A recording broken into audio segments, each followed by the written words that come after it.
দিলে কোত্থেকে দিব? দল তো দুদিনে ছিলাম, দুদিনে 6 বার ইলেকশন করেছি।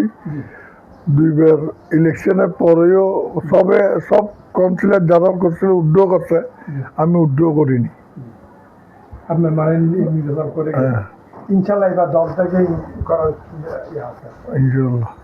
ইনশাল্লাহ। যে এখন আপনার ওয়ার্ডের অবস্থা কেমন? ওর অবস্থা না থাকার কারণে কাউন্সিলর না থাকা অবস্থা, এখন জনগণের অনেক কষ্ট। জাতীয় সনদপত্র, জন্ম নিবন্ধন, এগুলি নিতে অনেক কষ্ট, হিমশিম খাইতে হয়।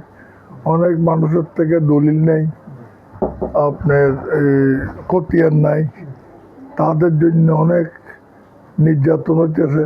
তারা ওই সার্টিফিকেট জন্য যাইলে সার্টিফিকেট খতিয়ান না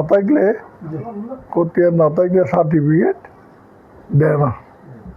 সেজন্য জনপ্রতিনিধি থাকলে যে কোনো সময় খতিয়ান সারা দিয়ে দেয়। অনেক বস্তির লোক আছে, তাদের তো খতিয়ান নাই,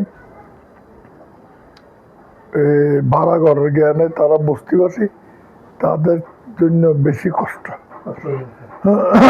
আরেকটা মেন কথা হচ্ছে যে আপনার যে বর্তমানে ওয়ার্ডের মধ্যে এখন বর্তমানে পরিস্থিতি নিয়ে আপনারা কি চিন্তা ভাবনা করতেছেন? পরিস্থিতি এখন আল্লাহর রহমতে ভালো আছে, আমি দেখাশোনা করতেছি। এখন আপনি মোটামুটি দেখা করতেছি।